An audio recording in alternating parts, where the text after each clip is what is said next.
Guys, welcome back to another episode of 114 Rides. Today we're going to be swapping out our oxygen sensors and we're going to be clearing our check engine lights. So follow along and we'll show you how to do it.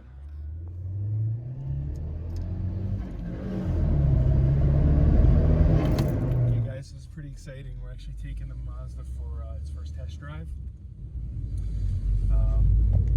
We have a check engine light on and we kind of want to see what's going on with that, and then just to see how it handles on the road. We haven't taken this for a ride yet, and we want to see if there's any bugs to work out or any other repairs. All we could do at our house right now is just do what we knew visually, and now we're going to start getting into more of the mechanics of it. Good.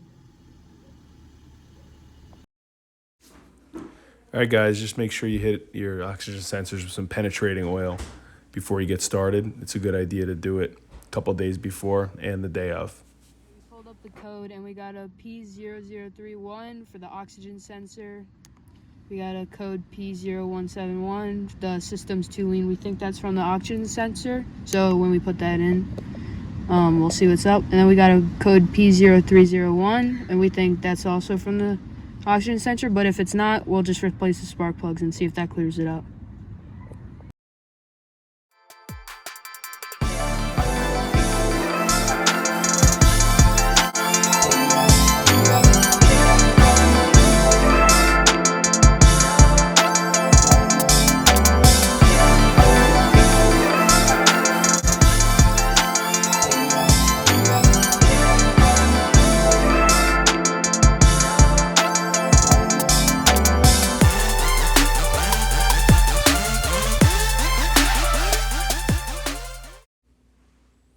Alright, so just remember, hit your oxygen sensor with a little bit of anti-seize if it doesn't already come with it. Typically they do, but we pulled this oxygen sensor out and deemed it in acceptable condition. So we're going to hit it with a little bit of anti-seize before threading it back in. I'm laying it in a little thick, but you can always spread it around with your finger. Just make sure you don't get it on the actual sensor itself. It can foul it. Alright, so I got my wrench around my oxygen sensor that's underneath the car. And this one might be a little bit more tricky, so I brought a mallet, or a dead blow hammer. The old Harbor Freight special. It works good for everything. So I'm going to try to do this.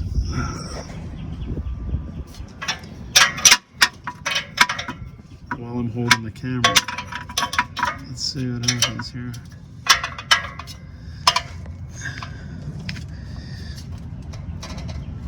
Yeah, she's on there.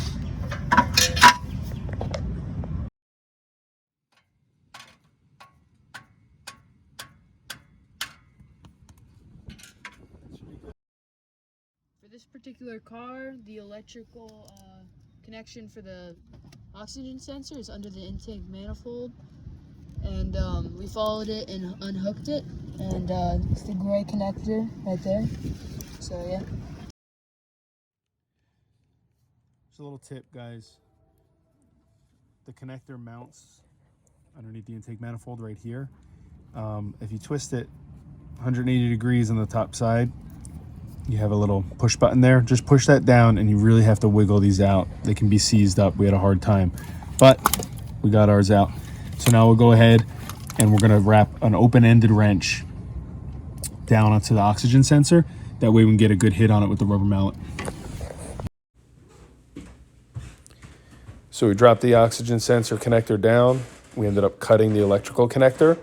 That way we can fit our closed end portion of our wrench over it. That's going to give us a really nice bite and ensure that we don't round or strip the outside of the oxygen sensor. And what we're going to do is we're going to strike it with our rubber mallet. You can see we got a really good angle on the wrench. That's going to ensure that we're going to be able to get a good hit. And we got it.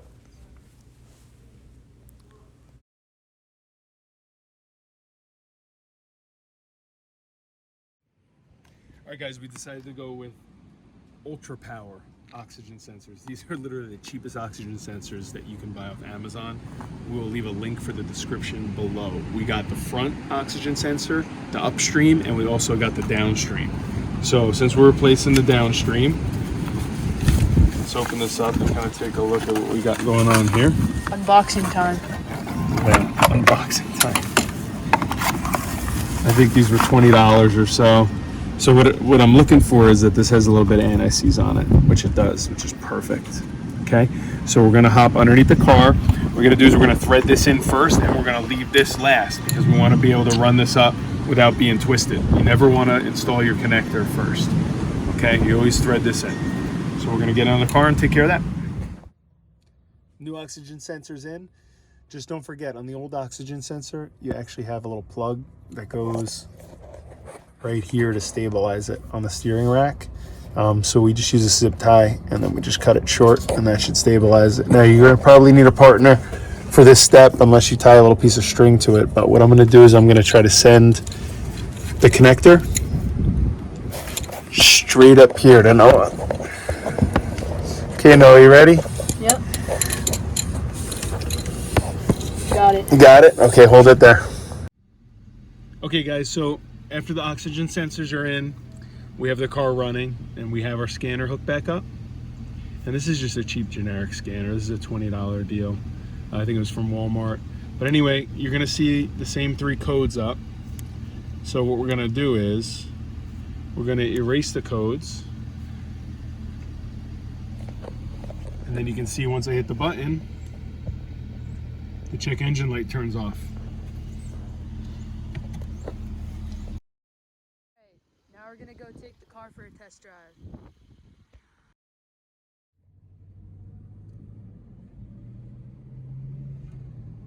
Okay guys, so earlier on the test drive, we were having some stuttering. It felt like a misfire, which is what one of our codes read. We cleared the check engine light like we showed you, and we've been zipping around. The car hasn't seemed to shudder yet. It feels a lot more smooth, a lot more responsive. And yeah, it doesn't feel like it's misfiring. So I'm wondering if that one oxygen sensor did the trick.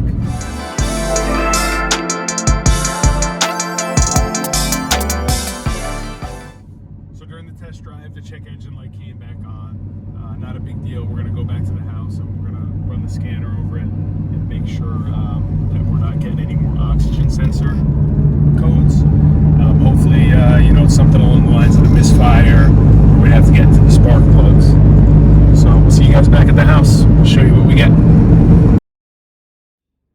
So it looks like we're still getting the P0031 code, which has to do with the oxygen sensor. So what we're gonna go ahead and do is we're gonna replace the front oxygen sensor, and we're gonna see if this code comes back.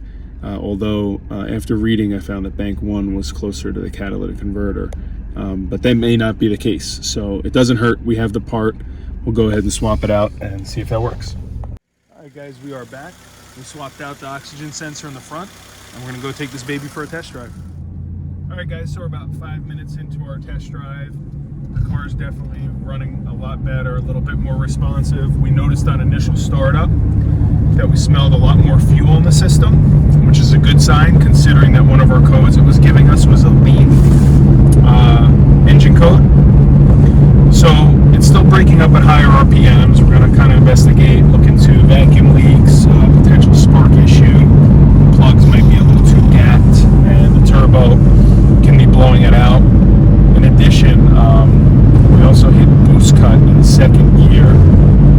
Kind of car fell on its face and didn't want to accelerate any longer. So we may actually have to do a manual boost gauge and bring the boost down, or check the TCV, turbo control valve, if this car even has one. We have to do a little bit of investigation. But anyway, guys, I think that'll be it for this week. We showed you guys how to change your oxygen sensors, how to inspect them, throw some anti-seize on them if they are in good shape. Thank you guys for joining us. We'll leave a link for the description below for all the tools and materials we used. And yeah, just keep on tuning in. We got a lot more content coming up for this car, as well as the E36 M3. And we'll see you guys soon. Thanks for watching.